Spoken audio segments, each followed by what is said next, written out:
Hello, everyone. Welcome to the Strategic Business Growth Multiplier. My name is Mark Dolfini. It is very nice to see you. Welcome this afternoon, and I am very much looking forward to teaching this session. This is one of my foundational sessions that I talk mostly about very broad view, very strategic stuff around setting up a life and a business that you want. So we're going to be covering a lot of different information here, and I'm really excited to see you. So for those of you who are just joining me, go ahead and let me know where you're from. Know where you're from and what line of work you're in.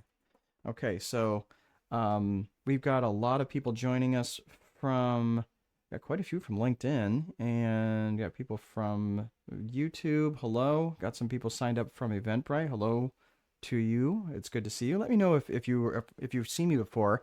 Let me know if you're signing up. This is a session that you have either attended before or if you've been in other sessions. So we've got a lot to cover. So let me know. We've got a couple of people here. Let's see. We've got St. Somerville from Anderson, South Carolina. Excellent. Very good. We've got Chelsea Hodgson. My name is Callie Lee, and I'm from the UK. Okay, excellent. Very good. So it's about just after supper time there, Chelsea. Good to have you join us. Let me know too what business that you're in, because I will make this a little bit more relevant to you. Let me go ahead and share my screen here. I haven't done that yet. And we are going to get right to it because I've got a lot of information to cover. So as you guys go ahead and fill in more information, please let me know again your name and what line of work that you're in. This is, hey, I know that person. Hey, Paulette. It is so good to see you. I hope you're enjoying your book. I know that you've got that. And Paulette is also joins me inside the inside the school community. I'll mention that at the end. And so it's very good to have you here, Paulette. And hope you're staying warm where you're at, because it is. If I remember right, you're up in Chicago. So you're a little bit north of me, and man, it has just been. If we had like 60-degree weather, not that long ago, and all of a sudden we're back in the teens and 20s again. Small business consulting and marketing. Excellent, very good, St. Somerville. Thanks so much for joining me today. All right, so again, for those of you who are joining on YouTube, please let me know where you're at and what line of work that you're in, because we're going to be talking about growing your business strategically. So that means top down. That doesn't necessarily mean that it's something militant. I just want you to understand a couple of real truths about this. So as you guys are filling in your information here, again, let me know where you're from, what line of work that you're in. There's a couple of things that I just want you to understand about some universal truths around establishing a strategy for your life and your business. And there's a couple of things here that I just want you to understand. First and foremost, yes, we are going to be taking a strategic approach, which is a top-down approach. And I know some of you want to scale. Some of you want to grow. And by the way, growing and scaling are not the same things. So I just want you to understand it. But whatever it is, if you're ready to get to the next level, I just need to tell you a couple of truths right out of the gate. First and foremost, you cannot scale a broken business model. You just can't. And a lot of times I see people, they come to me, and right now, and it's not their fault, really. What I see is a lot of social media gurus and a lot of people coming in saying, oh, are you ready to scale? Are you ready to get from 1 million to 10 million or 10 million to 100 million? I see that all the time. And this is interesting because they're not addressing the foundational thing of the fact that you cannot scale chaos. You can't scale a broken business model. And many people are trying to scale chaos. And that is just something that is not scalable. So you can't scale a broken business model. And I'm just telling you that not all businesses are scalable. They just aren't. And the reason for that is because there's some universal truths about businesses. Sometimes, and not to get too foundational too quick, but I see this very often when people are trying to, they'll come to me and they have some sort of business, and let's say and I pick on the cleaning industry. I'm not saying that's not scalable, but it is difficult to scale if you don't have some sort of niche already established. And this is what's interesting is that I've worked with several people who are cleaners, and they were in either small towns or somewhat remote, and they were trying to get out of the cleaning or doing all the cleaning themselves. And they said, it's just funny. I feel like I'm always training my competition, because sooner than later, they're going to go out, this person's going to go out and they're going to go do the same exact thing that I do. And I'm like, exactly right. And so that's because you haven't differentiated yourself. That's because you're doing and training them to do the same thing that they can do, but do it for a little bit less. And that's what happens is people all of a sudden they start doing a little bit more for a little bit less, a little bit more for a little bit less. And before you know it, no one in the industry is making any money. And that's part of the problem. So I'm not saying just because the business isn't scalable, it's not worth doing. Back in 2009, in fact, when I owed money to like pretty much everybody, I had about $6.5 million worth of real estate, and all of a sudden the bottom fell out of the economy, and I found myself in some various stages of foreclosure on about 5 million of that $6.5 million worth of real estate. So I was in really bad shape, and in about 8 months I lost about $5 million worth of real estate. So took that 6.5 million and turned it into $1.5 million. So for my next trick, that was horrendous. But the thing was, I was doing a lot of different side hustle stuff that really helped me stack some cash so I could establish a toehold and getting out of the situation that I was in without declaring bankruptcy. And I'm not suggesting that, bankruptcy is by itself bad. I mean, sometimes people, it's the only lever that they have left to pull. I had other levers to pull, and strategically, I managed to work myself out of that by just working my tail off and utilizing what skills I had, even though the skills that I was utilizing weren't scalable. What it was I was doing is I was going out and doing a handyman service. I can fix a lot of things. I'm actually pretty good at fixing things. Not so much at construction or like, that handyman type of work, but basically I could fix things. I could fix refrigerators, washers, dryers, things like that.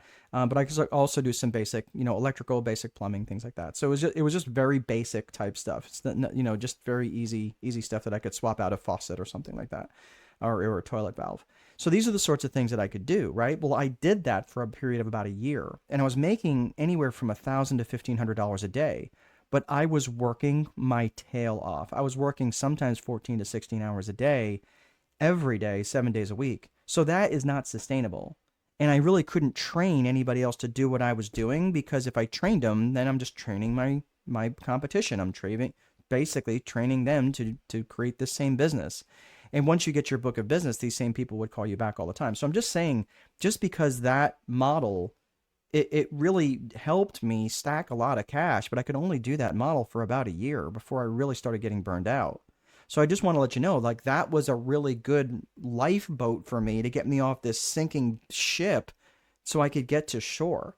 And that's really what, in fact, what it was doing. So see a bunch of people that just joined.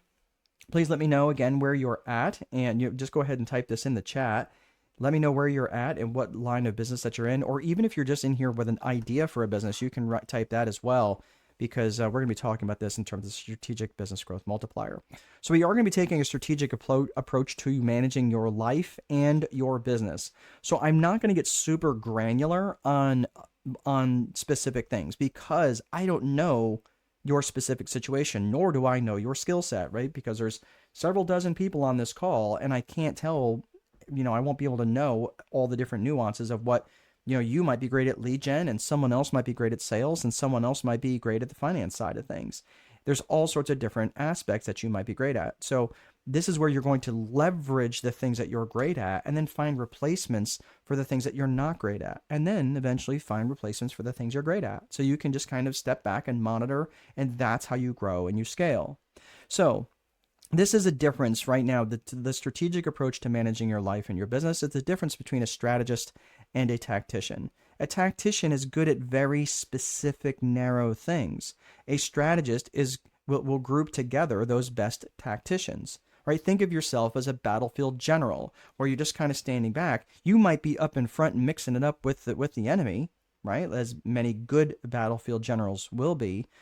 They're going to be right up front, but the point is they're getting reports from all these different areas, like on their right flank and on their left flank, and what's going on, in the sky, and what's going on, from the sea. Like, they're going to look at all these different aspects of what's going on in the entire landscape so they can make really good decisions. Does that make sense? So that's what I want for you. Not that you have to know how to do all the individual aspects. Most battlefield generals don't. They just know that those group of Marines over there know how to do their job, and that group of Army tank commanders knows how to do their job, and the Air Force knows how to do their job, and the naval bombardment knows how to do their job. Makes sense, right? So that's all that's what you need to know. You just need to know their capabilities so you can be an effective battlefield general. So that's what we're looking at here. So let me know if that makes sense to you, because really that's the essence of good strategy. A strategist will group together the best tacticians. So I'm not going to get super granular on these things because, again, you may have individual things that you're great at, but you are going to need to be bringing other people into your organization. And that is the essence of growth and scaling. So who is this for? Who's this designed for? Well, this session is designed for established business owners with employees. So hold off. If you're saying, well, hold on a second, I don't have an established business and I don't have employees and I don't even know that I really want employees. Okay, listen, if you're an entrepreneur that doesn't have a business yet, but you know you're going to be bringing other people, you see the value of bringing others into your organization, whether they're employees or even if they're just subcontractors, that's fine. That will work. This is not for the solopreneur or the one-man army who wants to stay that way.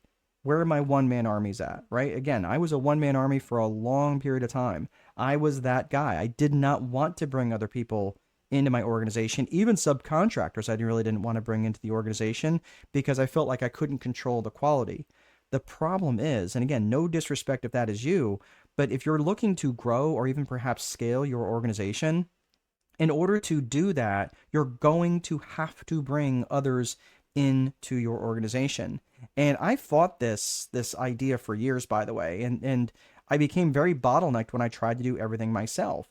And it's not that you can't do everything, but the reality is you can only do one thing at a time, no matter how good you think you are at multitasking. It was interesting that the University of London had done a study on people, and this study has been replicated multiple times, but there was a University of London study that had sought out people who said that they were really good at multitasking. Like these were people who self-identified as good multitaskers. And they brought these people in and they had them doing very simple things, right? Like putting square blocks and square holes while also trying to do some other task. And they found that these people were about as effective as people who were stoned. Right. So I'm just letting you know like you're trying to, when you're trying to do all these different things, all you're effectively doing is task switching, and that switching in your mind is really rough on the transmission that goes on inside your brain. It's like always like switching from first to third to second and second, like it's this constant switching back and forth is really rough on our brains. That's why when you spend an entire day, and they've actually researched this, when you spend an entire day doing nothing but task switching, when you think you're actually being much more effective by multitasking, not only are you less satisfied with the day and the work that you have done, you're vastly less effective. So I'm just telling you, multitasking is a complete myth. So for those of you who are multitasking right now, I can see you. Yes, I'm watching you right now. I can't really see you, but I'm just saying, like, I'm letting you know that if you're trying to return emails while you've got me going on in the background, I'm just letting you know, see if you can set that aside for right now. I know some of you are joining from the UK in different time zones, and you might be putting kids to bed or whatever. I totally respect that. But set aside time where you can come back and rewatch this so you can put your best effort forward. Because what we're trying to do is train our brains not to multitask, but to stay focused for periods of time. Just like that's how I wrote 5 different books last year. The Time Wealthy Advantage was this book over my shoulder here. I'll talk about that here in a bit. But also 4 additional supplements, which I was able to publish within a very short period of time. Why? Because I was able to focus and get things done that needed to get done. So I'm just saying this is why you need others in your organization. And in bringing others into your organization has a scaling effect, has a growth effect, specifically scaling effect on your business. So here's what I want you to do. Later on, we're going to be talking about growing by addition versus growing by multiplication. And that's based on the types and the quality of the people that you're bringing into your organization. So how can you control that quality? Well, we're going to control that quality in a number of different ways. But here's what I want you to do. But before we're going to get to the agenda here real quick, but seeking to understand is one standard of what you're going to be learning today. But seeking knowledge to take action is a completely different other standard. So what I want you to learn today, or what I want to hear from you guys today, is at the end, many of you who stick around, and we're probably going to go about an hour from now, so probably wrapped up at 20 past the hour next, or about quarter past the hour, so about an hour from now. And what I want to know is like, hey, if you took a bunch of notes, that's fantastic, but I want to know specifically what action will you be taking? Because that's the thing that's really going to move the needle. The action that is not acted upon is kind of meaningless unless it's really going to drive some sort of action for you. So listen, if it was a great session, fantastic, but tell me what you're actually going to be doing. I'm going to ask you this question again at the end.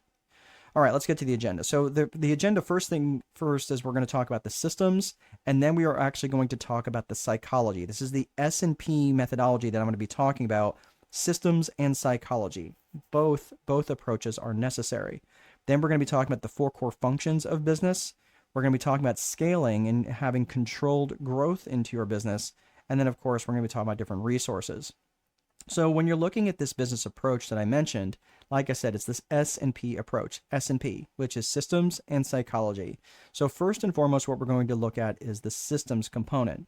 So as we're looking at the systems piece, everything that I'm going to be talking about for in the systems piece and a little bit of the psychology piece is everything that I wrote about in this book here, The Time Wealthy Advantage. And this is the main book that I published last year. This is about a 300-page book, and this has been a book that's been coming out I've been working on for quite a while. But the Time Wealthy Advantage is everything that's broken down into the Viper framework that I'm going to be going through. So if you're interested in going deeper in the Viper framework, this is the book for you. Here's what I'm going to offer. I'm not here to push the book. I just want to let you know where it's coming from. If you are outside the US, your best bet is to get this on Amazon, because that's going to get to you tremendously faster than if I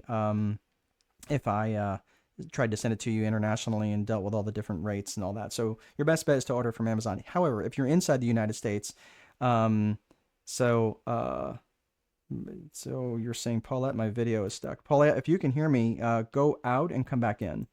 So that will sometimes help. So sorry you're having an issue. That does help though sometimes. So if you're inside the United States, however, just like Paulette, so Paulette actually ordered the Time Wealthy Advantage, and I signed it with her name and sent it to her. There's also some bonuses in there. If you go to strategicboardroom.com, and that reminds me, I didn't put the banner up yet. If you go to strategicboardroom.com, you can get access. You can get that offer that's there it's right on the front page. You can't miss it. All right, so that is everything that I have. So I'm not here to push that. I just want you to understand the Viper framework. So let's get to the Viper framework. Viper is an acronym for vision, infrastructure, process, execution, and reporting. And we're going to go through all of this.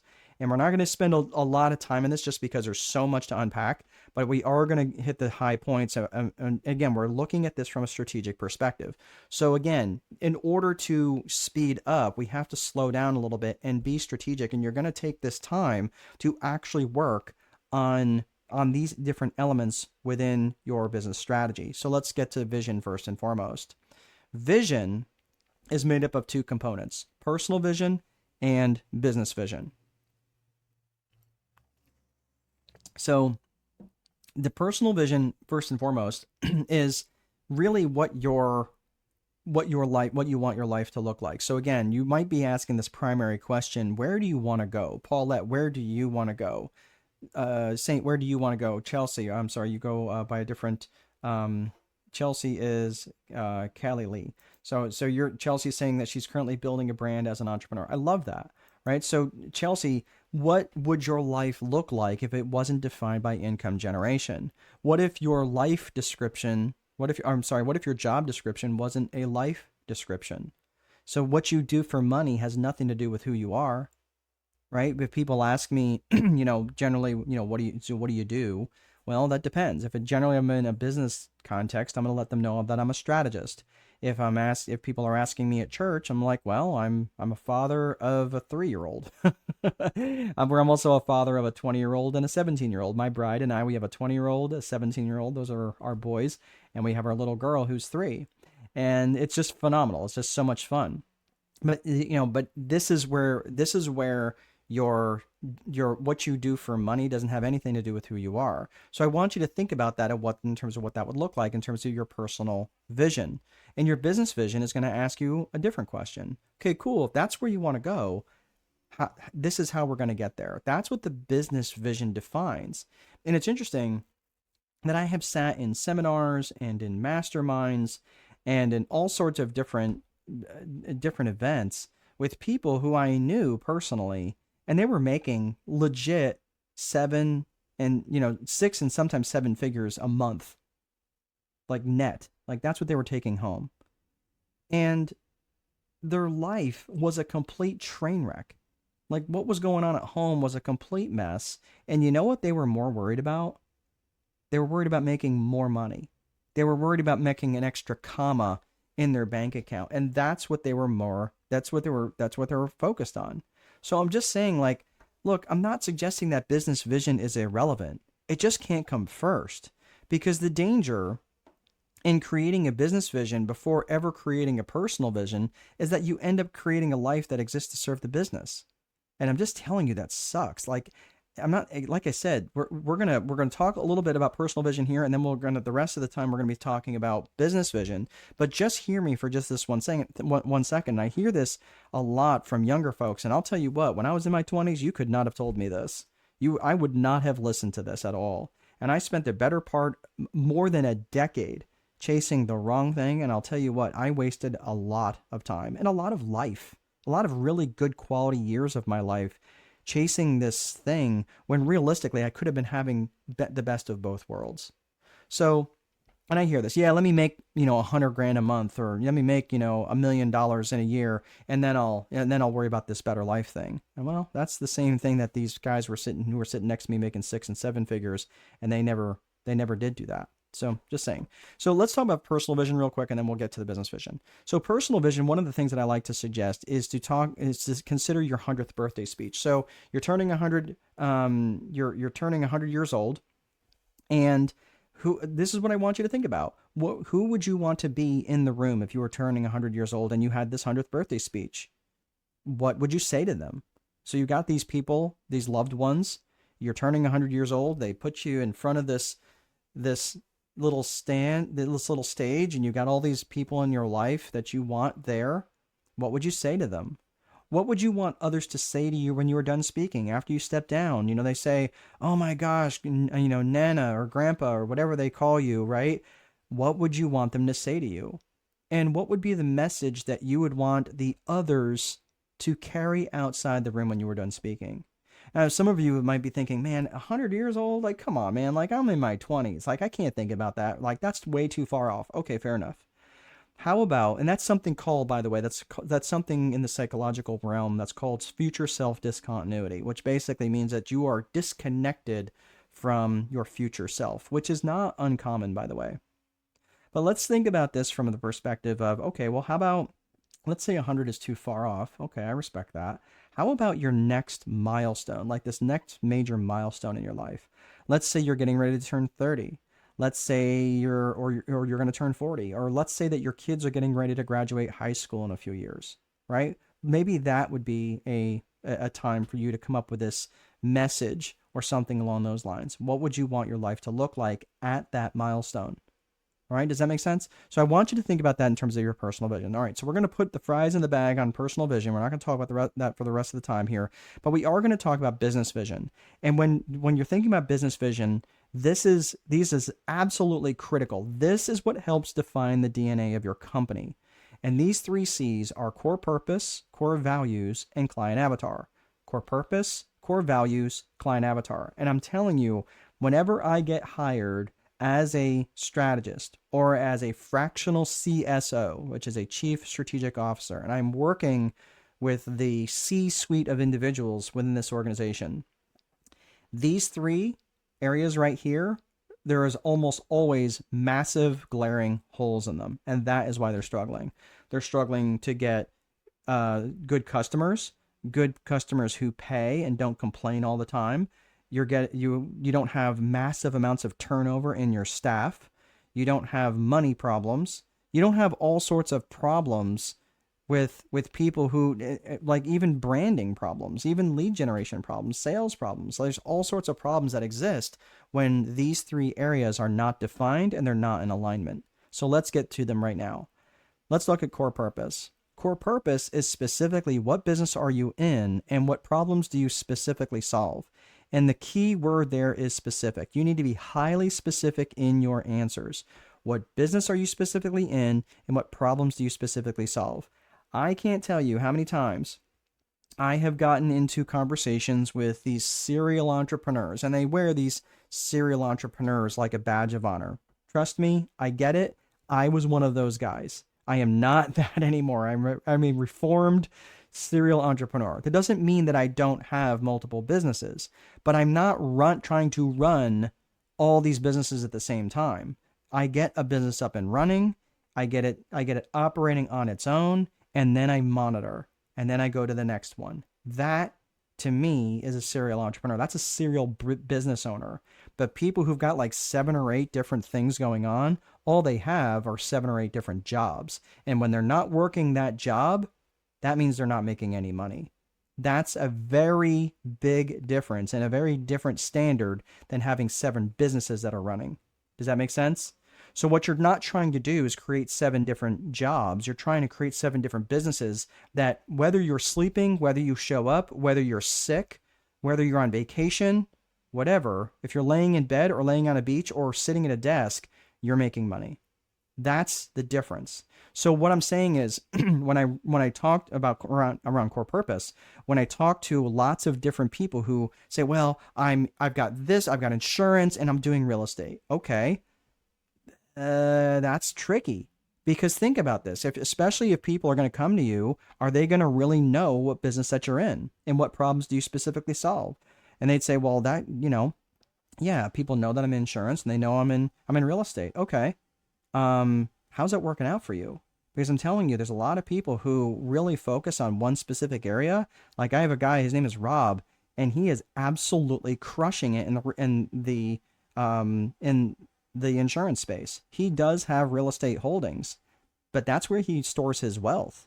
But he really makes the bulk of his money by buying mom and pop real estate agencies. And he is absolutely killing it. And he's known in the insurance industry for that. And that's his thing. And people don't get him confused for that. I'm sure he's got a lot of different things that he does, but that's what people know him for. That's his core purpose. So what I'm saying is, I'm not suggesting you can't have these other things, but focus on one, get that core purpose up and running, get that thing right, and then go to the next one. Let's look at core values. The core values is what matters to you about this business and how would the world be worse off if you went out of business. Now, I know core values sounds really kind of squishy. I get that. But here's what you want to consider, all right? The core values represents your core values, because your business is just an extension of you. Does that make sense? And because your business is just an extension of you, your business should occupy the same, if not very similar, core values that you have. So you might be thinking, okay, well, what are the core values? What are my core values? Okay, my core values, I don't know. Like, how do I determine these things? I'm going to show you I'm going to demonstrate how you can define your core values. Have you ever had a friend that you lost because they were heading down a path that you couldn't follow? Let me know in the comments. Have you ever had a friend? Sometimes it might have been a family member. Sometimes it might have been a romantic interest that you had to let go because they were heading down a path that you were not willing to follow. They were violating some sort of value for you. In fact, I would call that a core value, because this is how you know something is it's different from a value. A value is something that we just value. Okay, I intrinsically value peanut M&Ms, right? But I'm not going to go to war over peanut M&Ms. But someone breaks into my house and threatens my family, I'm going to war. Okay? And it's not going to end well for them. That's how I know something is a core value, is when when I'm willing to get up off the couch and act, when I'm willing to actually take action on something that is a value of mine. So that's how you know it's representative of a core value of yours. Maybe it was honesty, maybe it was integrity, maybe you had the worst boss ever. Okay, well, what made him the worst boss? Well, they always would say one thing and do another. Okay, that sounds like integrity to me, right? Not being in alignment, right? Not being in integrity. So these are the sorts of things that where you look at those excesses in your life, the excessively good, the excessively bad. Those are the things that I want you to consider. So when you're starting to think about that, that's where you start to define your core values. Now, you might think, okay, well, what does this have to do with the price of green beans? Listen, your core values are what help you to determine and define your company culture. And your company culture and your company brand are inextricably linked. And your core values, or I'm sorry, your company culture is what's experienced by the people who work inside your organization. Your company brand is what's experienced by people outside your organization. So think of a company that you know that has a really strong company brand. Chances are they have a really strong company culture inside their organization. And that all stems from a defined set of core values. So again, this isn't just some willy-nilly, real squishy sort of management speak. This is very real, and the companies that have very well-defined core values are significantly more profitable. So if you're trying to grow a company or grow an organization that you perhaps maybe want to one day step out of and sell to someone else, they're absolutely going to want to buy something that has a defined set of core values and a very strong company culture. Anybody can buy. If not, they could just create the thing themselves. But if they have to create brand and culture and everything else, man, that is a lot of work that most people don't want to do. Okay, so think about that. So we talked about core purpose, we talked about core values. Now let's talk about client avatar. So in terms of the client avatar, and for those of you who are just joining, please let me know where you're from and what line of work that you're in. We've got a bunch of people that just joined all of a sudden, like a flood of people all of a sudden. So when we're talking about client avatar, I want you to think about this. I want you to think of who specifically and ideally, who do you ideally want to work with? Who do you ideally want to serve? And you might be thinking about this in the context of their geographics, their demographics, and their psychographics. And this is all pretty straightforward, right? The geographics is where they are. The demographics is who they are. Are they old? Are they young? Are they married? Are they single? Do they have kids? Do they have no kids? These are all very straightforward, right? So geographics is where they are, demographics is who they are, and psychographics is how psycho they are, right? No, I'm just kidding. Psychographics is how they think and how they buy.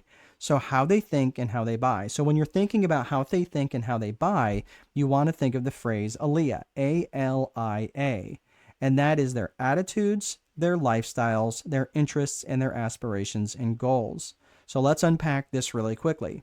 When you're thinking about someone's psychographics, you're thinking about their attitudes, you're thinking about their emotions, you're thinking about the things that matter to them. Like you might be thinking, okay, well, what's their attitude on education? What's their attitudes on social media? What's their attitude on life in general? What's their attitude on learning new things, right? So what's their attitude on travel? What's their attitude on whatever? Like, it doesn't really matter. But once you understand their attitudes and once you understand their emotions that are driving them, it is significantly easier to reach them in your marketing. So if you're trying to grow and you're trying to scale, you have to understand how to attract the people that are going to buy from you, and understanding their attitudes is one key part of that. What about their lifestyle? If you're thinking about their lifestyle, you might be wanting to think about their, are they young and jet setting type, or are they young and they like to spend their weekends at home? Are they homebodies? Maybe they're older, maybe they have grandchildren and they like to spend time with their grandkids or whatever.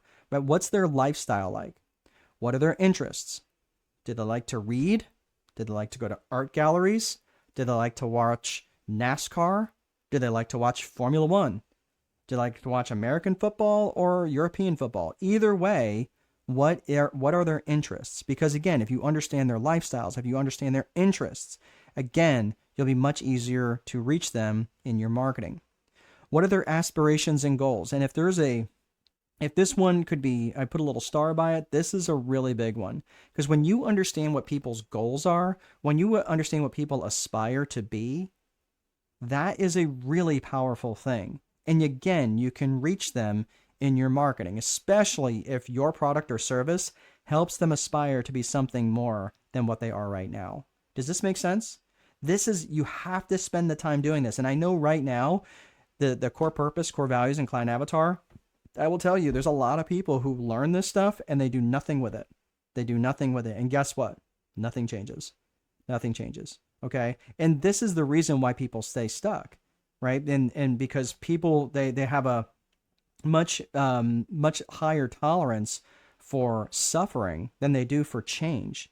And because they're more willing to suffer than they are willing to change, they stay stuck. So don't let that be you. And that's a real distinction between the people who are actually going to change things and people who are actually going to not change in their life. So go through these three C's. So for you, if you want to write it in the chat, let me know. You guys are a quiet bunch today. Let me know in the chat, which of these three do you feel like you have really dialed in? Or maybe which one of these three do you really feel that you have to work on? Go ahead and type that in the comments if you like. All right, so we're going to keep rolling though. So in the vision piece, we talked about personal vision and we talked about business vision.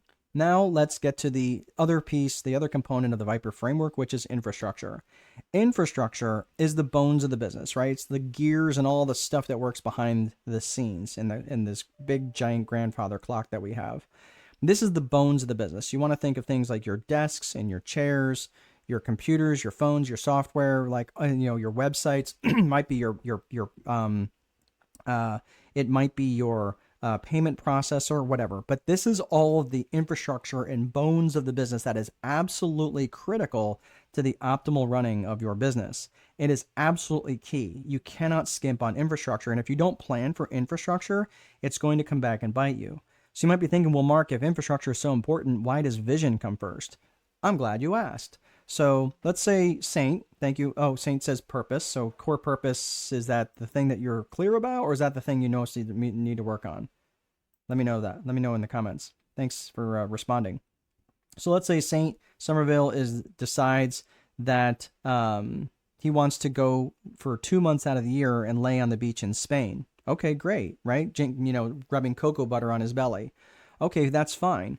But if he builds an infrastructure that's going to require him to return emails and phone calls in a timely manner, that's going to be a horrible experience when he's trying to lay on the beach in Spain for 2 months out of the year rubbing cocoa butter on his belly, right? So everything supports that vision. You're going to build the infrastructure that's in alignment with your vision for the future, okay? So Saint is saying purpose is what he's clear about. Perfect. I love that. So now that you've got that clear, now start really working on the other areas. And I will tell you this, and thank you for responding, Saint. For those of you who have not written this stuff down, I'm telling you, and I'm not trying to be a jerk here, I'm just trying to, this is this important, is that if you don't have it written down from a 1 out of 10, I think you cannot be any more clear than a 5. You really have to have it written down. And the reason for that is because your brain will betray you. You will think you're clear on it today, and you'll think you're clear on it tomorrow, and 6 months from now, you'll think you're still about the same level of clarity. And if you had them written down, if you looked at one to the other, you would think that 2 different people had written them down. So I'm just telling you, write these things down so your mind is not left to wander, and you're not having to remember these things from one day to the next. All right, so let's get to the rest of the Viper framework. We're talking about systems here. And again, we're talking ultimately about scaling, the strategic business growth multiplier. So look at the vision. We talked about infrastructure. Now let's talk about process. Process is simply how you do stuff. And it's both from a tactical perspective and a strategic perspective. So from a process, in the tactical part of process, rather, when you're looking at tactical, you're looking at how you do stuff from a day-to-day perspective. It's your standard operating procedures. It's your checklist items. It's just basically how you do stuff from day to day.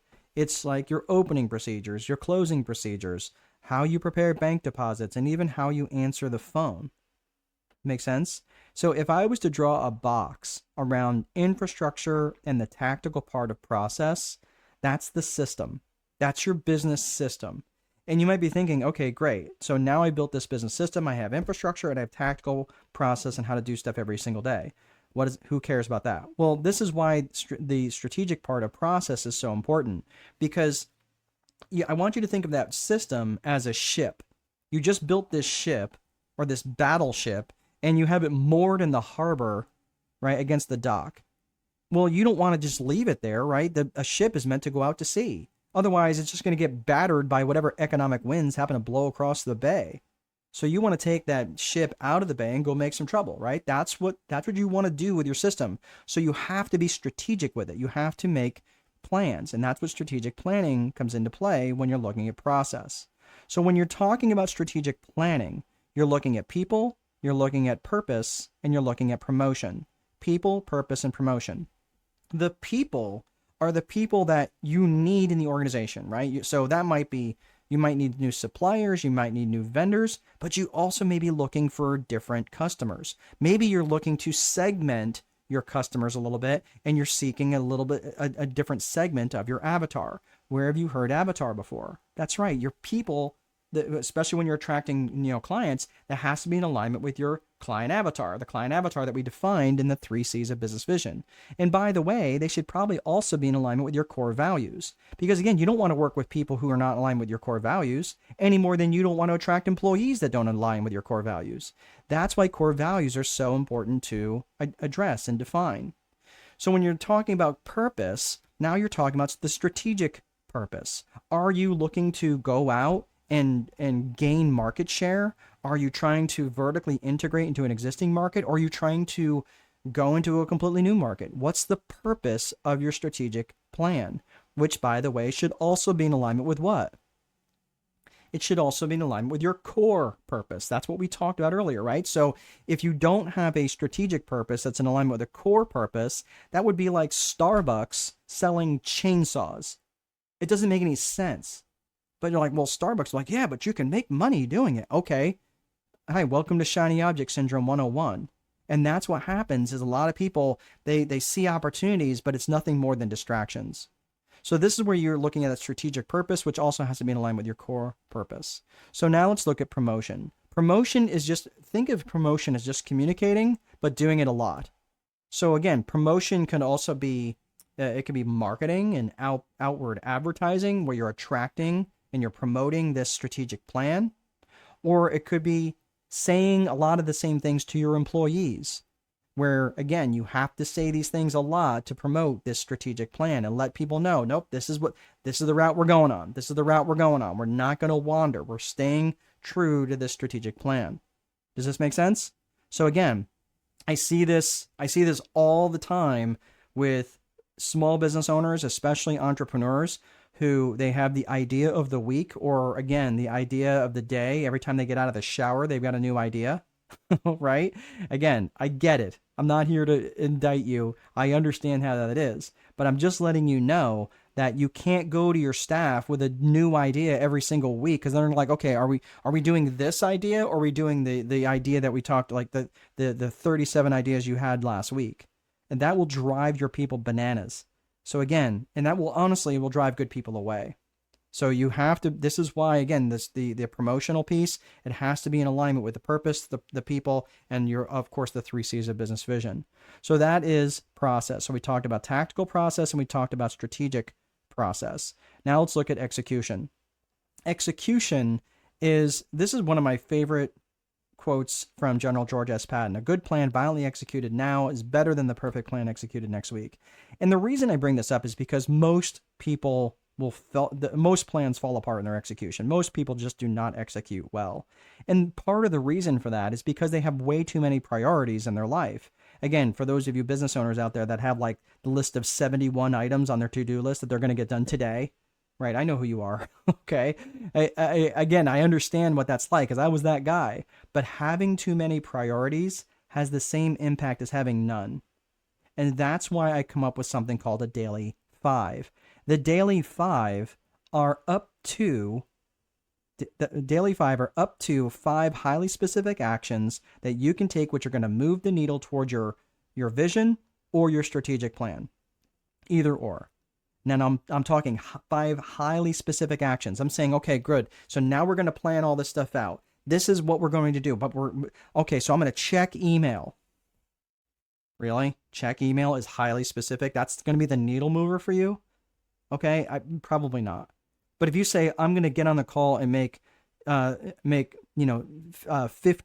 cold calls, okay, I could see that as one highly specific action. What are the other 4 highly specific actions you're going to do that day? Okay, so again, I'm talking highly specific, and you can't just be really willy-nilly about this. So for me, I can do daily 5, but for me, the best is daily 3. If I can do 3 things every single day that are going to be the needle moving activities, I know I'm going to hit my goals.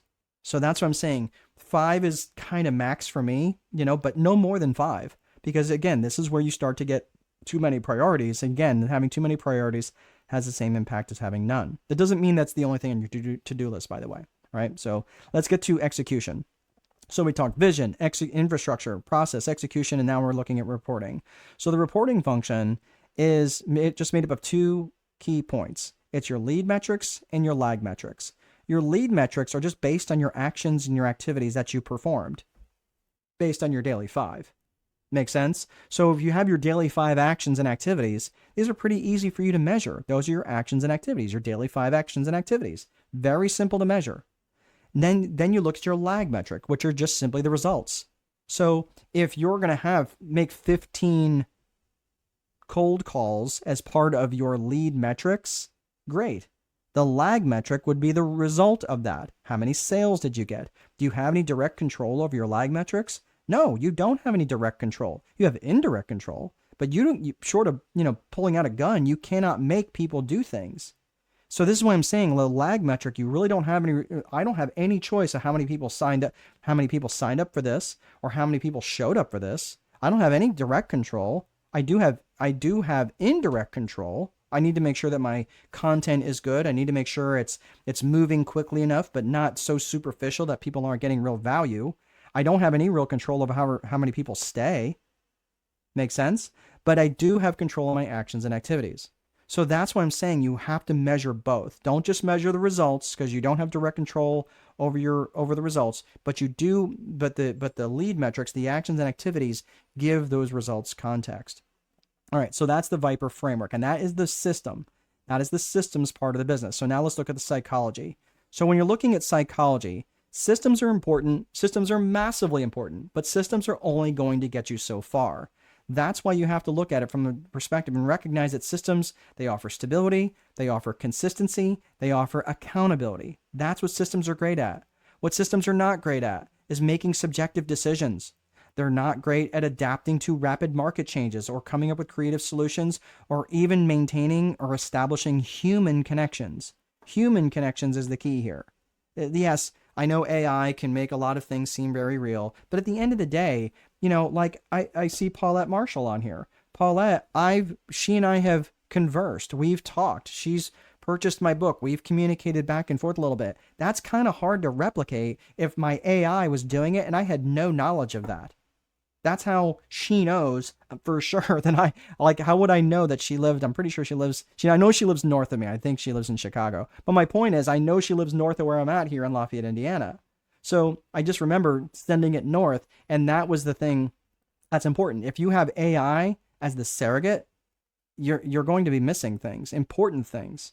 So this is when you're looking at the business approach. Again, when you're looking at the systems, this is when we're going to be talking about psychology. So let's unpack psychology just a little bit.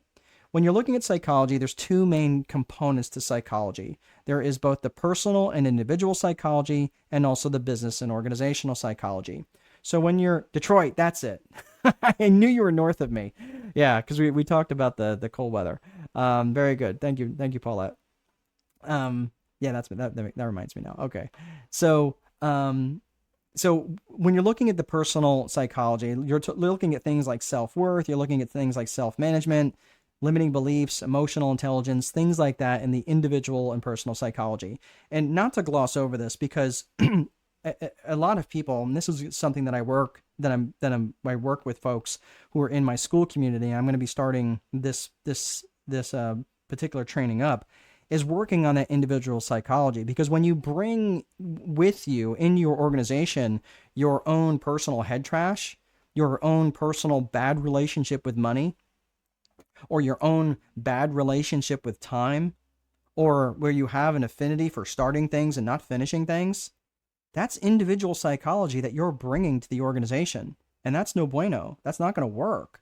So you have to think about that. Like the personal psychology is stuff that you have to work on. But you also have to recognize that business and organizational psychology has a place as well. And when you're looking at that, you're looking at it from an external and internal perspective. So let's look at business psychology for just a second. When you're looking at business psychology, you have external and internal. So external, you're thinking about external like buying psychology. You're looking at vendors, which is even around negotiations and negotiation strategy, and even things related to politics.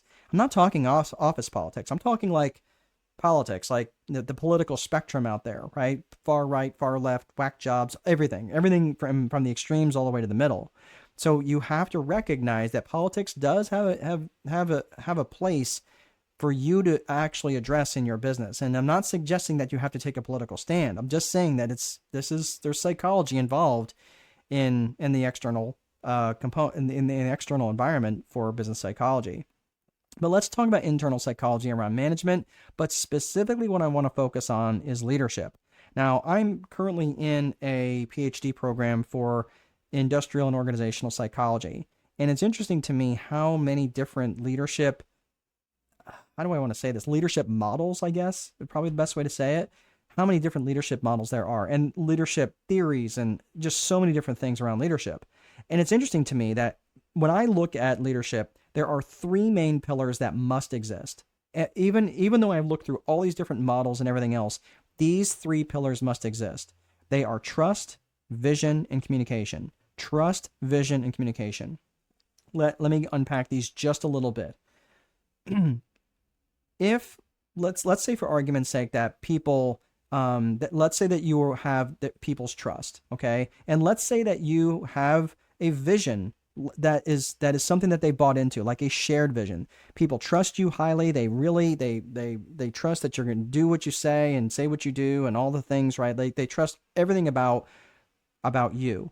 They trust that you have had conversations with them around a shared vision. You've asked them and brought them in, right? But you're a horrible communicator, or you're just not a very effective communicator, or you don't do it often enough. People are not going to follow you. You're not going to be an effective leader, and you may not know why. Let's say that you have a shared vision, and let's say that you are an articulate communicator and a great communicator, but people don't trust you. It won't matter. You're not going to be an effective leader. You're not going to be able to effectively lead them. Or let's say, for argument's sake, that you have their trust and you're a great communicator, but you've never really created a shared vision with them. You never brought them in. You just kind of said, hey, this is the direction we're going in, and you left the room. You never really gave them an opportunity to have a shared vision. Again, people are not going to follow you. They're not going to, or if you don't have a vision at all, they're going to wonder why they're there. And that's going to be important, especially with younger generations. They want to have a mission that they can buy into. So these three pillars here are absolutely critical. Are there other elements of leadership that are absolutely important? Yeah. When I was in the Marine Corps, they literally beat into us the leadership traits of justice and judgment and decisiveness, integrity, dependability, tact, initiative, endurance, bearing, unselfishness, courage, knowledge, loyalty, enthusiasm. They trust and know. They beat that into us. But does it mean that none of those matter? No, of course they matter. But if you don't have these, those are irrelevant. That's why I'm saying trust, vision, and communication, they have, all three of them must exist if you're going to be hope to be effective. So you might be thinking, does leadership really matter that much? Does it really? Who cares? Well, I'm going to tell you why leadership does matter. Right now, I'm writing my next book called The Time Wealthy Leader Boss. And this whole premise around this is around having people who are very caring versus people who have too much candor. And caring versus candor is kind of a big deal. And I tend to attract people who are very caring. It just tends to be very common. I tend to attract people who have so much caring, in fact, that they don't really want to tell other people and have candor with them because it might hurt their feelings. I get that. That's kind of how I was for a long time. But the problem with bosses that are too caring is that they tend to get walked all over. Like, man, I'm just too nice. Or again, I've been a property manager for about 25 years. And people say, man, I can't own rental properties. I'm just too nice. Okay, no, it's not the problem that you're too nice, is that you don't have enough candor.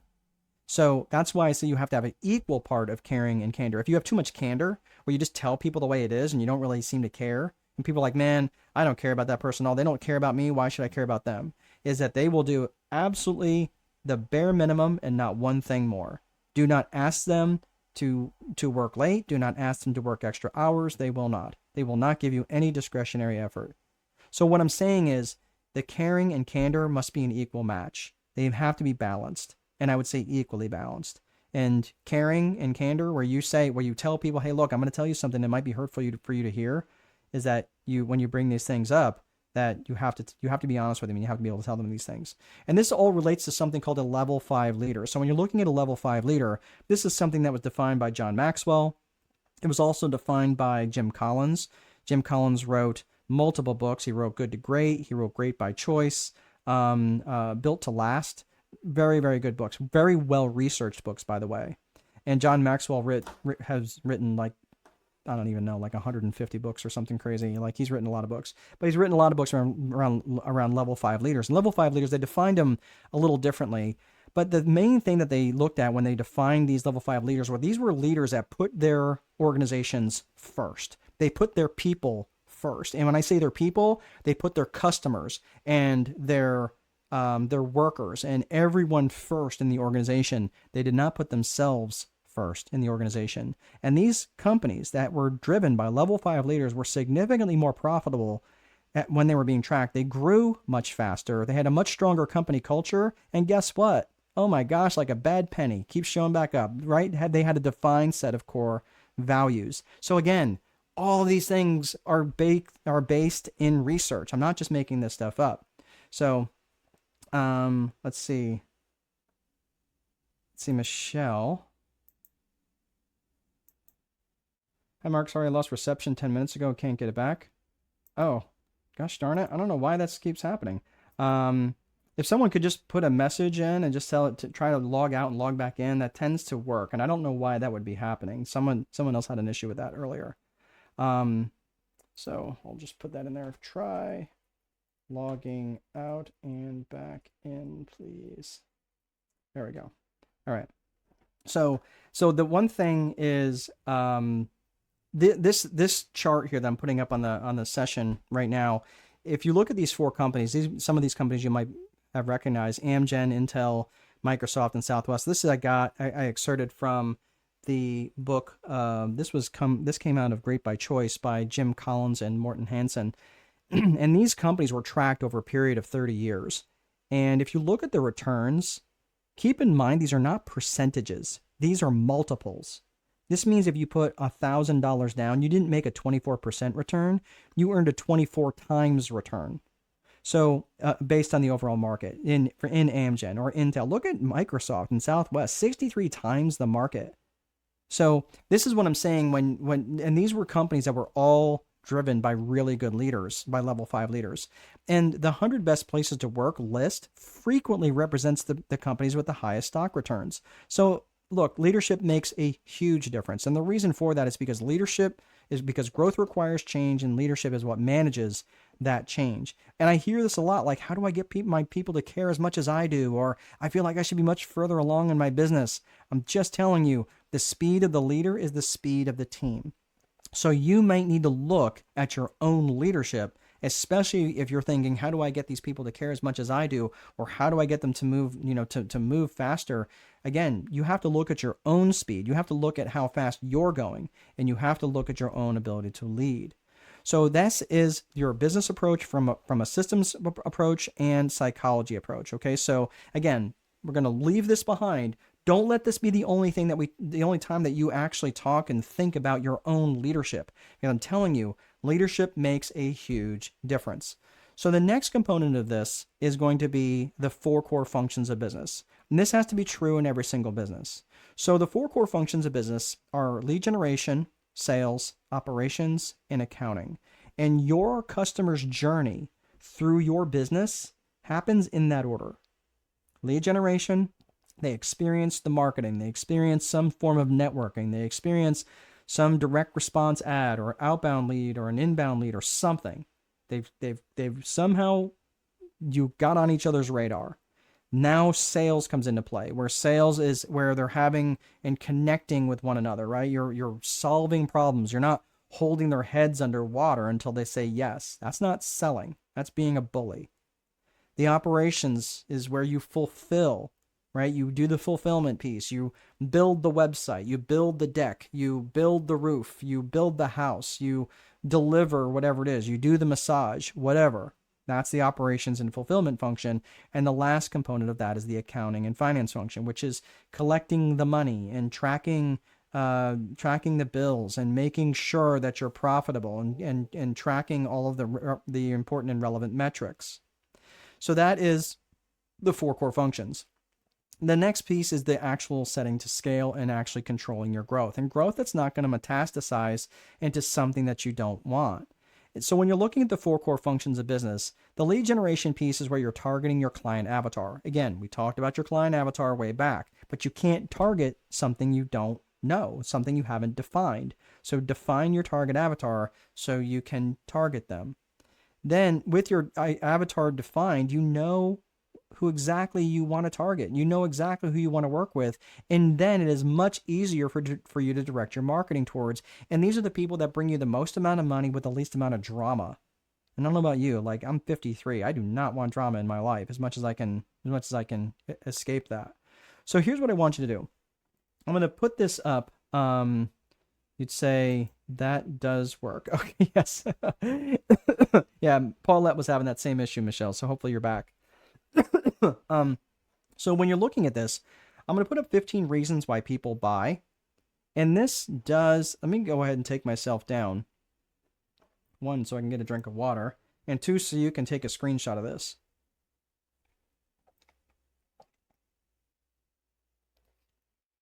All right, that's much better. So what you're going to do, and some of you have seen this before. I know, Paulette, you've seen this before. But what you're going to do is you're going to write these things down, and I want you to write this list of 15 reasons why people will buy. They're going to buy to make money. They want to buy to save money. They'll buy to save time, avoid effort, escape pain. And that could be emotional pain, physical pain, spiritual pain even sometimes. They'll buy for more comfort. They will buy for better health. And that could be in the form of less stress, by the way. They'll buy to feel more love, to gain praise, increase their status with their tribe. They'll buy for truth. They'll buy for truth, by the way, especially if they have felt lied to in the past. That's a big deal. They will buy for growth, right? Growth in their knowledge, growth in their faith, right? Even growth in their wellness.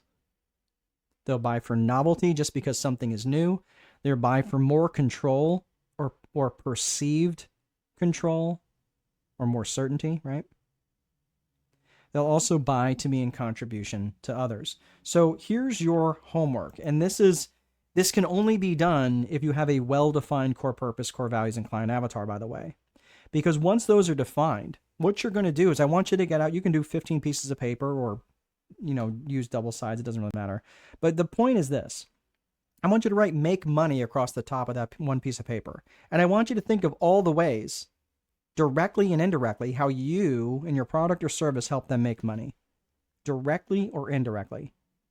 I want you to think of all those different reasons. Imagine you came up with 10 reasons. And again, they can be a little creative. That's okay. Right? Let's what if I mow lawns? Okay, so how do you, by mowing lawns, help someone else make money? Well, if my billing rate, when I'm working as a chief strategic officer, if my billing rate's $1,000 an hour, should I be spending 2 hours to mow my lawn? First of all, I hate mowing my lawn. I absolutely cannot stand it. It's one thing that I used to enjoy it. Now I can't do it. I really just hate doing it. But I would much rather pay someone $60 to mow my lawn than and forego that $1,000 an hour that I could be making. Right? So you think about how you could indirectly help someone make money. Now, again, that's unusual, right? I usually don't get those kind of rates, but I do get those kind of rates when I'm working as a fractional CSO. So I just want you to think about this when I'm working, if your product or service could help me make money by making sure that you're doing this thing indirectly. Does it make sense? So how do you directly or indirectly help people save money? How do you directly or indirectly help people save time or avoid effort or escape pain, physical pain, emotional pain, right? So forth and so on, right? So I want you to think of all those different ways. So now when you come up with 10 for each of these columns, minimum, now you've got 150 or more different reasons why people are going to want to buy your product or service. And this is going to help in your lead generation. This is going to help when you're trying to market to them with the things that matter to them. And this is how it's also going to help you in your growth and when you're scaling. So you can actually put out marketing that is intentional, marketing that actually matters to them. So when you're looking at your lead generation function, everything needs to support your lead generation function. All your profits need to support your lead generation function. Yes, of course, you can take some money out to have a better life and do it with all those things, but you have to continually support your lead generation function, because the truth is this: you can have the best, most efficient business. You can be an absolute paragon of truth, justice, and virtue, and your sales techniques so dialed in, you could sell ice to Eskimos and voting booths to Castro, and you can still starve. That's the truth. So you can never, ever, ever, ever, ever take your foot off the gas when it comes to lead generation. I have seen too many companies that I have once worked with, and they were starting to struggle. And I was like, man, I mentioned the lead generation piece to them, but they really weren't doing much about it. And I should have been a little bit more forceful. But again, at the end of the day, it's their company. But even if you have more leads than you can handle, I'm telling you, you cannot ever take this for granted. So your lead generation functions, especially if you're looking to grow, your lead generation activities need to be 60 to 70% of your overall organization's activities. And I know that sounds really aggressive, but even if you get to the bottom end of that range, you have a lot of lead generation activities around what's going on in your organization. If you're a solopreneur, yeah, and you might be thinking, well, 10 hours a day is what you devote to working. Okay, yeah, that means 6 to 7 hours are probably going to be devoted to lead generation.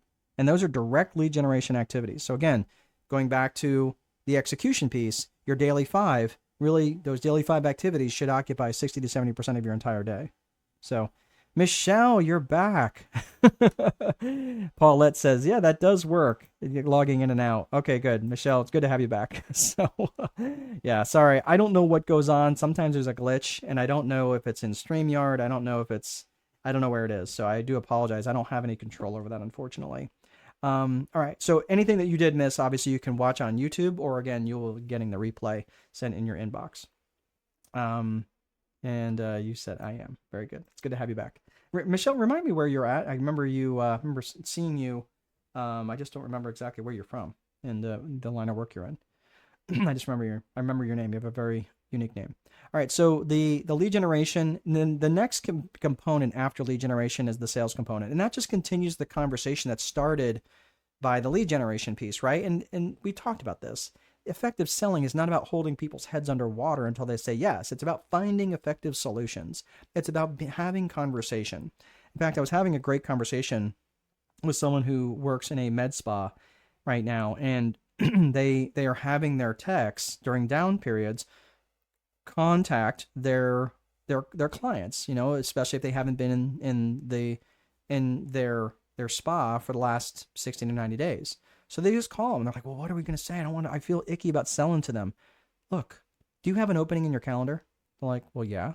Okay.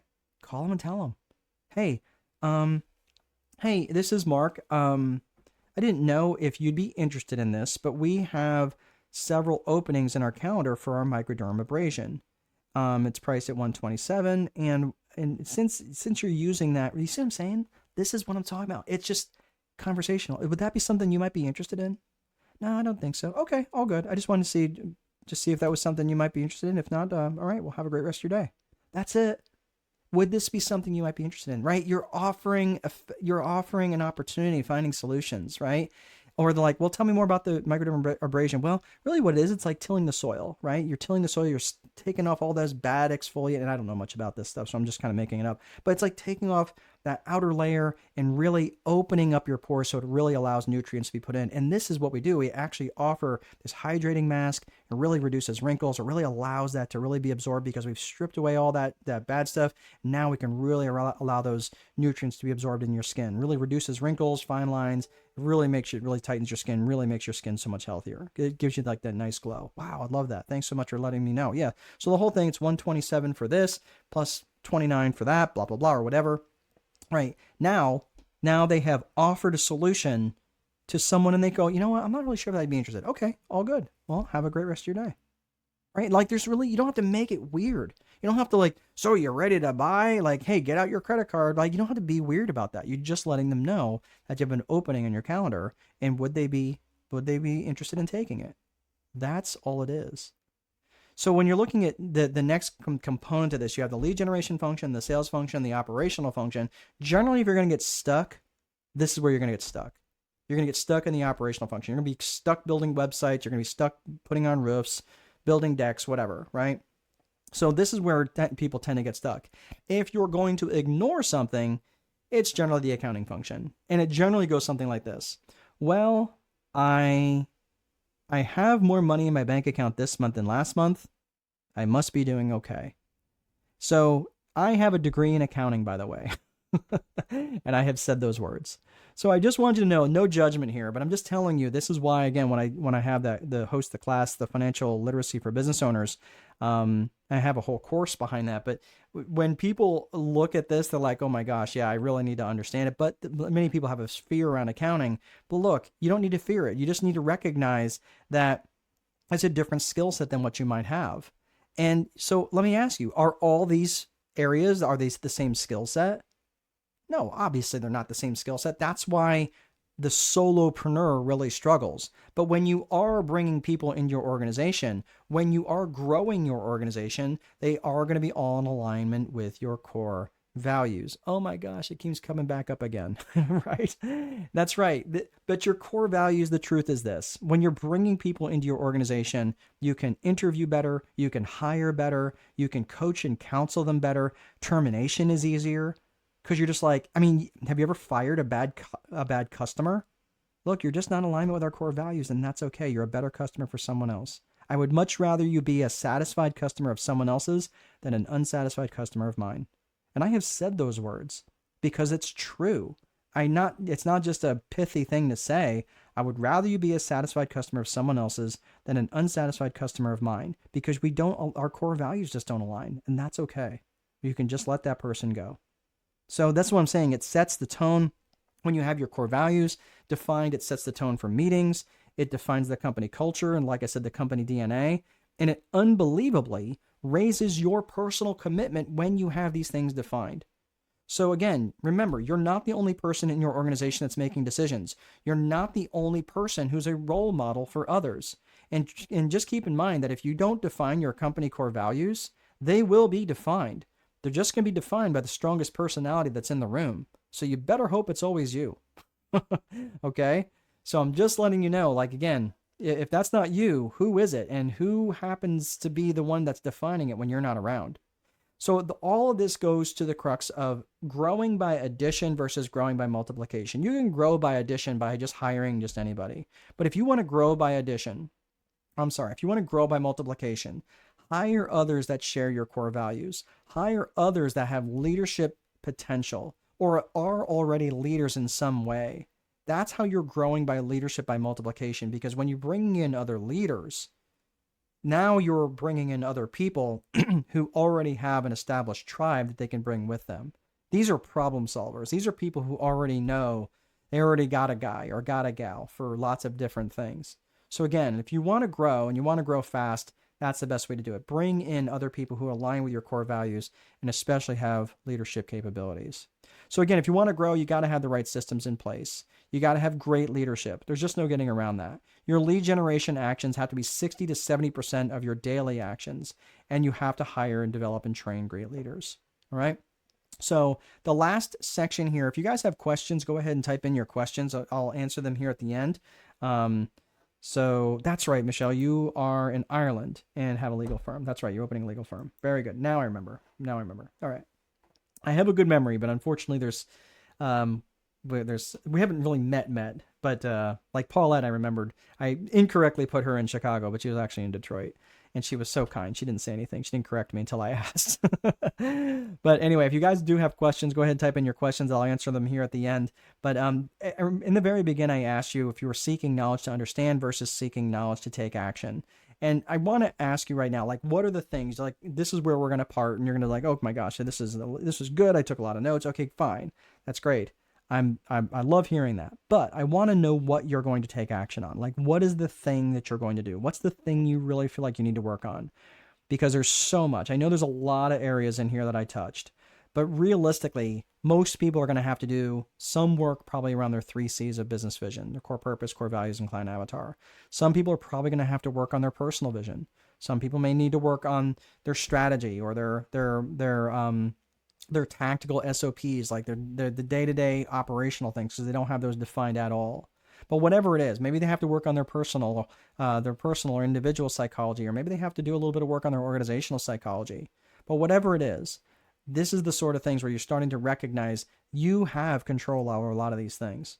Okay, so that's what you're looking. So again, this is where you're seeking knowledge to take action versus seeking knowledge just simply to understand. So for those of you who are interested, this does cost a few dollars if you are interested. It's a school community that I have, and it's a monthly thing that you'd be a part of. This I'm not going to hard pitch this. I'm just trying to let you know it is available to you. And what this is, it's basically a daily training and networking and business business platform. We're going to be talking about everything that I talked about today around the Viper framework, around the 4 core functions of business, around the trust, vision, and communication model of leadership, and so many other things. And also around individual and organizational psychology, all these different aspects. Even if you have a bad relationship with money, if you have a bad relationship with time, even if you have like a really bad habit of starting things and not finishing things, these are all the things that we're going to be dealing with and really ramping up as I get into my school community. So if you're interested, there's a very base minimum cost. If you're interested in just being part of the community, that doesn't involve any one-to-one coaching. If you are interested in more one-to-one coaching, it'll be pretty much self-explanatory in there. I'm actually getting ready to put a video on there that'll explain it all. So here's what I'm willing to do. If you get into it, I'll give you 90 days. If you hate it after 90 days, I'll give you all your money back. I have no interest in keeping someone's money if they are in it and they don't feel like it was worth every nickel. So I'll give you 90-day money back guarantee on that. So let's see here. We've got a couple of people. So St. Somerville is saying networking. Is that something that you're working on? I'm going to say that that's the thing that you're working on. Okay, very good. Thank you, Saint. Michelle is saying, I'm seeking knowledge to take action on. I need to do work on my strategies and organizational psychology. Okay, excellent. Excellent. Very good. Thank you, Michelle. And Michelle is saying, I procrastinate. Yeah, I get it. And that procrastination is tricky because it's a bad relationship with time. And I know a lot of people have that same issue. So I get that. Thank you for putting that up there. And I struggle with that too, by the way. It's especially if I'm overloaded. And this is one of the things, I just want to put this back up there real quick, Michelle. The procrastination for me really was much easier to manage when I only had a daily 3. When I put my hey, I don't care if I get nothing else done this day. If I get these 3 things done, I will be moving the needle. And that really helped me out with procrastination. I see a lot of people have struggles with procrastination when they have a to-do list that's a mile long, right? Or in your case, 5 kilometers long, right? Or whatever. Okay, but I'm just saying, like, if you have this list that's way long, you have 100 things to do, and you don't have a daily 3 or a daily 5 determined for what you're doing that day, it's very easy to procrastinate. So that would be my suggestion, is to change it that way. Let's see. What were the books you had recommended? The books I recommended, well, I mentioned the books that I have. I don't know that I recommended any other books. I'm not even suggesting that I recommended my books. I'm just saying, I'm trying to think of any other books that I may have recommended. So I'm not sure if I recommended any other books if you are interested in my books, though, oh, Good to Great. That's it. Yes. Okay, that's it. So I read what I'm talking about. That's it. Okay, that's okay. So there were the author is Jim Collins, and he wrote probably one of his best books. He wrote Good to Great. Good to Great was written like in the 90s, though. I think it was actually published in 98. So it's pretty aged at this point. It's a good book, though. Talks about the hedgehog concept, and it's really about being really good at one thing.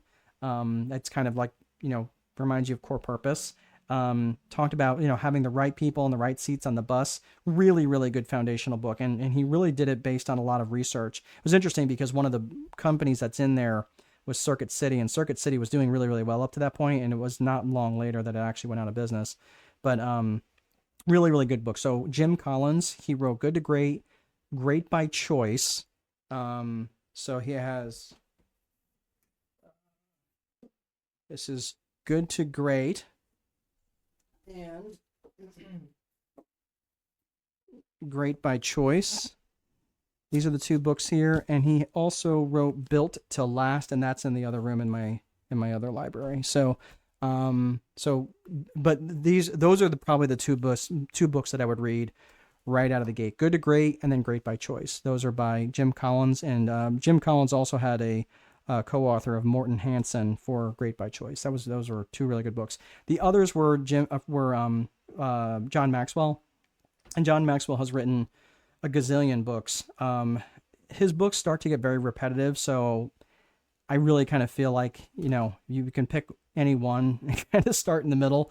I've actually stopped reading the stuff that he's written just because, it's not bad.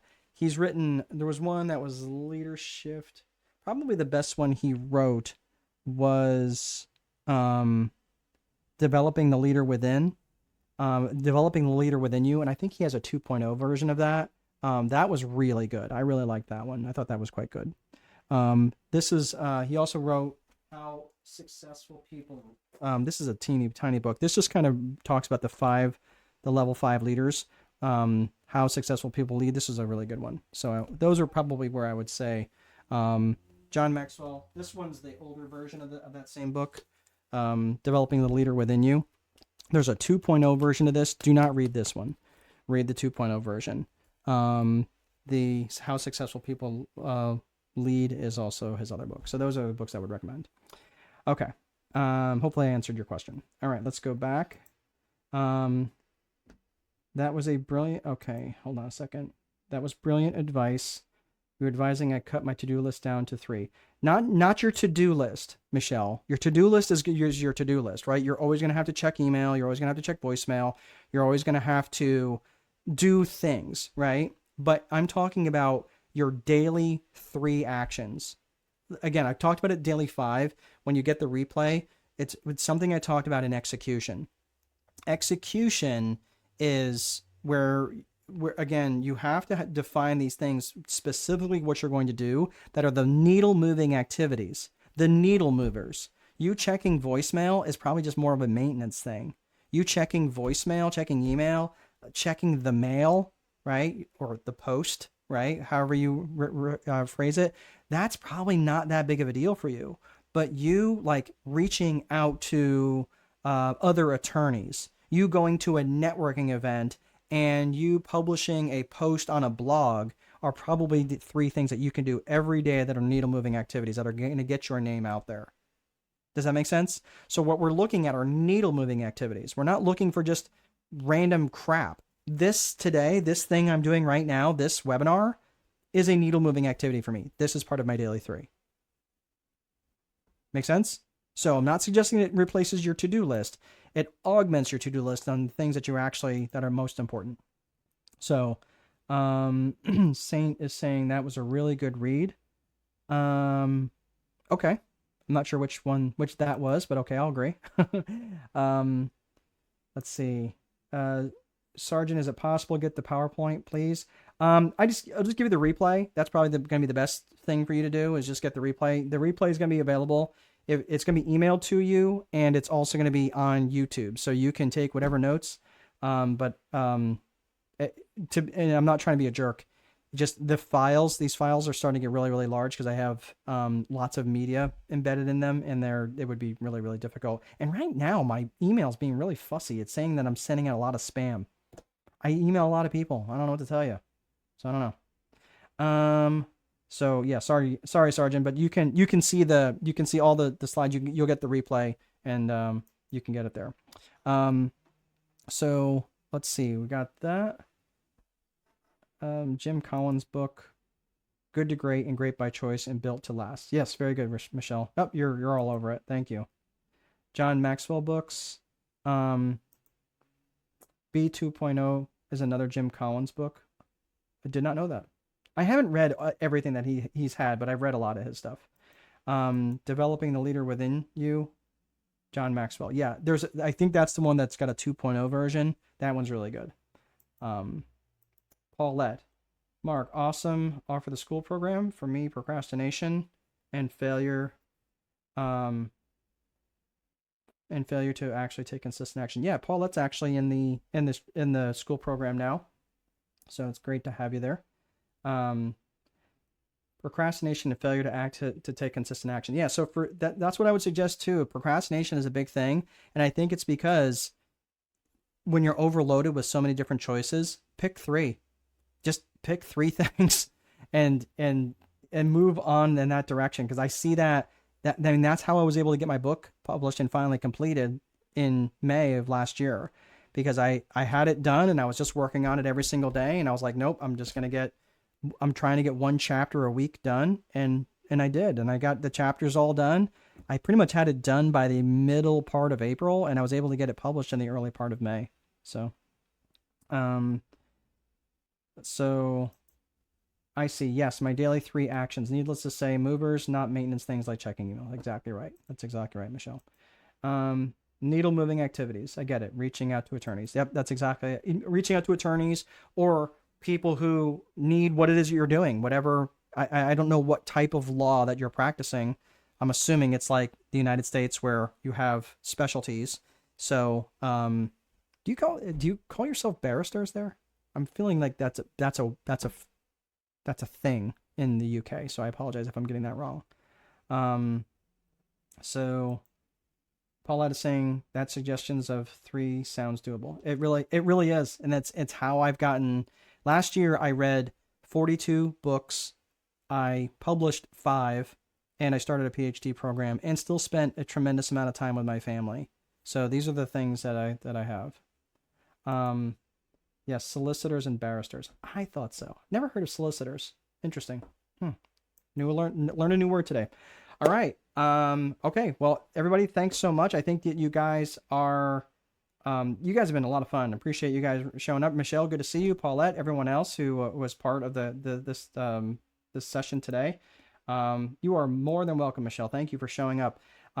If you guys are interested, like I said, you're welcome to join me in the boardroom, which is that school.com/strategic boardroom. There are different avenues of this. I'm just going to let you know, like I said, if you join and you are in it for 90 days and you're like, nope, this is total crap, this is not what I want at all, I will happily give your money back. I would just ask you, give it the 90 days, because there's a lot of things that are in there that just take time to unpack. But again, this is the type of training that you'll get a little bit more granular stuff and more specific to you. So again, if the lowest level is currently at $39, and if you're looking for more one-to-one stuff, there's 2 other different areas where you're looking for. If you are interested in the highest one though, just letting you know, I will do a little bit of a screening with you, because I'm not going to let you spend money unless I really think that you're really going to get the value from it. So I'm not about taking people's money unless I really think they're going to get the value. So there will be some screening, just letting you know. If you are interested in the high-end coaching, that'll be involved. All right, so it is. Oh, we got Duffy McDufferson there. What's up, John? We are going to take action in about a year. We are in the planning stage. Great show again. Spot on. Very good. Own it, driver. It is my pleasure, Michelle. Thank you so very much in joining me and you stayed up late again for me. Thanks so much in Ireland. And Paulette, it's a true pleasure. And we'll be chatting again very soon on school. All right, everybody. Thanks so much for sticking around. Have a great day. We'll see you guys in the boardroom.